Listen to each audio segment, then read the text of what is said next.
Hello girly pops, it is 𝙁𝙤𝙧𝙠. I wanted to make this video so that I can help you and I can help myself in the future troubleshoot the array and curve modifier in Blender. For some reason, no matter all the Blender projects that I use, I always run into some random issue. So here are a couple tips that I use to try and get out of that situation, which I haven't really found online. Alright, let's get into it. Something I always freaking forget to do, especially if my Blender file is getting really complicated with a lot of history, is making sure my origin is in the correct center of my object. And so after that, also using Control-A to apply your object's rotation, location, and different tilt angles to make sure that the modifier is applying correctly. And also, as dumb as this sounds, sometimes if your scene is simple enough, copying and pasting all of the elements into a new Blender file kind of gets rid of the hidden complications that are messing up your object. So I wouldn't knock that one until you try it. I mean, I've rage quit a couple times and that's stopped me, so.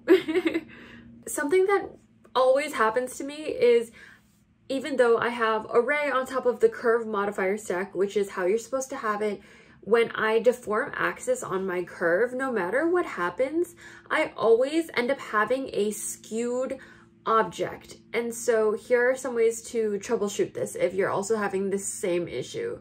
I've realized when you subdivide part of your curve, it makes the line that you're using, the curve that you're using, more rigid and kind of straightens out your object. So in this example, when I'm using a chain, it does make it look a lot better. Another hidden gem I thought was really cool is if you hold G and then the direction you want, X, Y, or Z, you can have it kind of snake alongside of the path that you've created with your curve. And so if you want a certain fixed count to start or end at a certain point in that path, I thought that was like pretty cool, which I didn't realize. And simply the last thing, which is what ended up getting me through the rest of my project.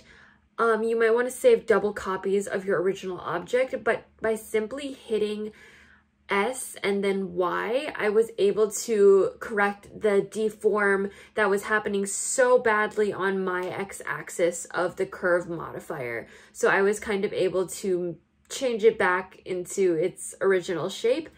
When I got out of the modifiers and I X'd them out, you could see the object was skewed, but I need it in a chain formation and not just one link, so that was my solution. So hopefully all of these tips were helpful. Hopefully they sparked something that you can try.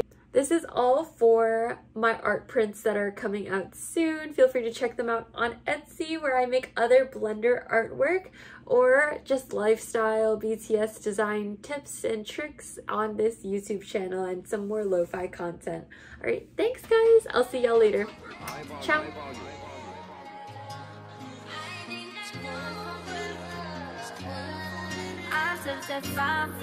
I do that 3-4 times again.